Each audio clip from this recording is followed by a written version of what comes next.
राधे राधे मित्रों। तो मित्रों, आप लोग राधा कृष्ण के अपकमिंग एपिसोड में देखेंगे कि राधा कृष्ण जी से कहती हैं, कृष्ण ये सब क्या हो रहा है, निधि वन से प्रकाश क्यों चला गया।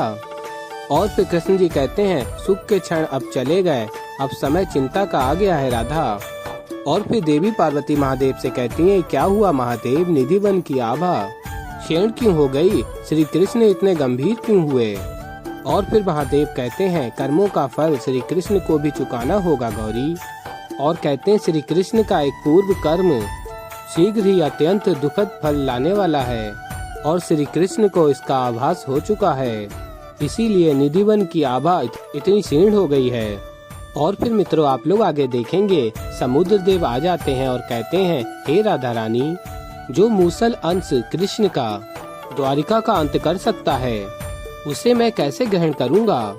ये आपके लिए और मेरे लिए, दोनों के लिए विशांसी है। और फिर राधा कहती हैं, कृष्ण ये क्या कह रहे हैं। और फिर कृष्ण जी कहते हैं, समुद्र देव से मैं आपकी कोई सहायता नहीं कर सकता, मेरे ही कर्म का फल है, ये मेरी नीति है, इससे मैं दूर नहीं भाग सकता। चाहे जितने भी प्रयास कर लूं, मूसल अंश को अगर समुद्र में समाहित होना है तो हम कुछ भी कर लें, यही होकर रहेगा। और फिर समुद्र देव कहते हैं, नहीं श्री कृष्ण, आप रोक सकते हैं, आपको ज्ञात है, बलराम को सचेत कीजिए, रोक लीजिए प्रभु, रोक लीजिए। और फिर आगे आप लोग देखेंगे, कृष्ण जी हाथ जोड़ के कहते हैं, कृष्ण असहाय है समुद्र देव, यही सत्य है। और फिर तभी समुद्र देव कहते हैं, तब तो महादेव को हस्तक्षेप करना ही होगा। और फिर मित्रों, आप लोग आगे देखेंगे कि बलराम दाऊ कहते हैं, रख दो इसे यहीं।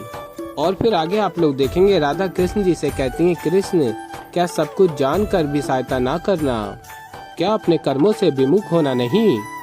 और फिर कृष्ण जी कहते हैं, ऐसा क्या है जो मुझसे छिपा है, परंतु कभी कभी अपने जीवन में अकर्मणीय बनना पड़ता है राधा।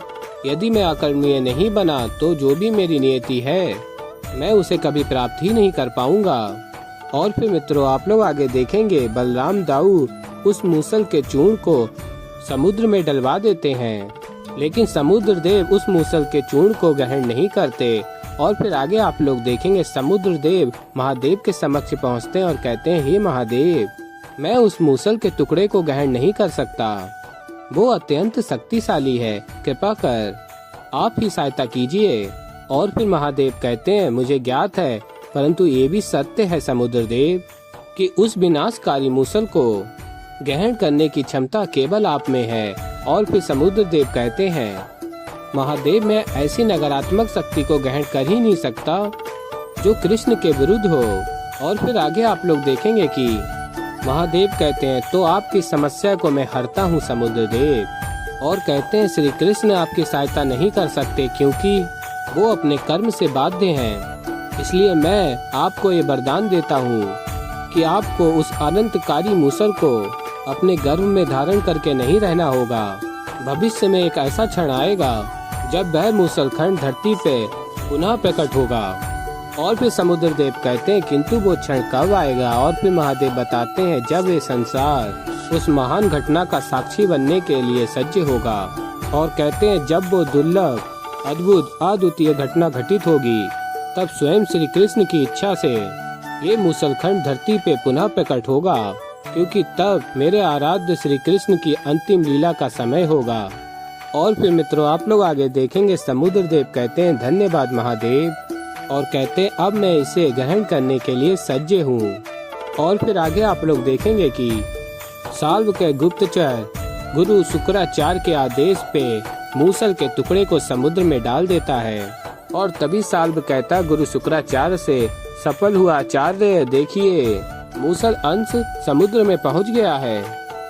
और कहता है, चलिए शुक्राचार्य, द्वारिका पर आक्रमण करते हैं और उस कृष्ण के अंत का अध्याय लिखते हैं। और तभी शुक्राचार्य कहते हैं, नहीं साल्व, अभी एक कार्य शेष है।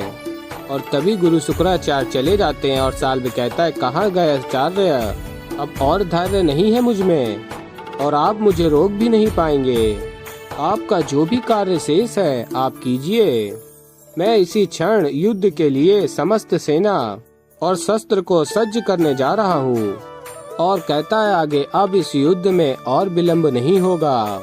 और फिर मित्रों आप लोग आगे देखेंगे कि लक्ष्मणा आर्य शाम के समक्ष आती हैं और कहती हैं आर्य शाम इतने शांत और स्थिर मन से आज आप विश्राम कर रहे हैं, पहले तो ऐसा कभी नहीं देखा। और फिर शाम कहता है हाँ लक्ष्मणा आज मैं शांत हूँ, क्योंकि बरसों के पश्चात मैंने आज अपने पिता के नेत्रों में शांति देखी है और इसीलिए मैंने ये दृढ़ निश्चय किया है श्री कृष्ण की ये जो शांति उन्हें जो अनेकों संग्रामों के बाद प्राप्त हुई है, इसे मैं ऐसे ही स्थायी रखूं देव के लिए। और ये कार्य करने के लिए मैं कुछ भी कर सकता हूँ, अपने प्राण भी दे सकता हूँ। और फिर तभी लक्ष्मणा कहती हैं आर्य शाम यदि आपके भीतर श्री कृष्ण के प्रति इतना ही प्रेम जग रहा है तो क्यों ना आप उन्हें एक ऐसा समाचार दें जिससे उनका मन उत्साह से खिल उठे। और फिर शाम कहता है कैसा समाचार। और फिर लक्ष्मणा अत्यंत प्रसन्न होकर बताती हैं श्री कृष्ण पितामह बनने वाले हैं। और फिर तभी अत्यंत प्रसन्न होकर शाम कहता है लक्ष्मणा अर्थात। और फिर लक्ष्मणा बताती हैं अर्थात आप पिता बनने वाले हैं। और फिर शाम कहता है लक्ष्मणा तुमने तो मेरे शांत मन को उत्साह से अशांत कर दिया है। मेरा तो मन कर रहा है कि मैं अभी जाकर ये घोषणा कर दूं कि मैं पिता बनने वाला हूँ और मेरे पिता पितामह बनने वाले हैं। रुको मैं एक क्षण अभी आता हूँ। और तभी लक्ष्मणा कहती हैं अरे आर्य शाम आप कहाँ जा रहे हैं, रुको। और कहती हैं इस समय सब विश्राम कर रहे होंगे ना। और फिर तभी शाम कहता है हाँ लक्ष्मणा तुम उचित कह रही हो, हम ये आनंद भरा समाचार समस्त परिवार को सभा में देंगे, यही उचित रहेगा है ना। और फिर लक्ष्मणा कहती हैं किंतु ये क्या आर्य शाम, एक योद्धा के नेत्रों में आंसू शोभा नहीं देते। और फिर शाम कहता है तो आनंद से भरे आंसू हैं, बहने दो ने जितना बहना है। और फिर मित्रों आप लोग आगे देखेंगे कि साल्व असुर गुरु शुक्राचार्य से कहता है क्या है ये आचार्य। और तभी गुरु शुक्राचार्य कहते हैं साल्व तुमसे थोड़ी भी प्रतीक्षा नहीं होती।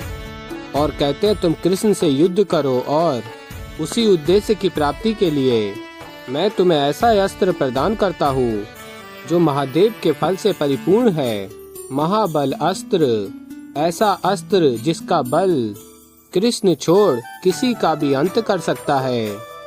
और फिर आगे आप लोग देखेंगे असुर गुरु शुक्राचार्य कहते हैं और ये दूसरा अस्त्र छलांतक, ऐसा अस्त्र जो कृष्ण छोड़ किसी को भी छल सकता है।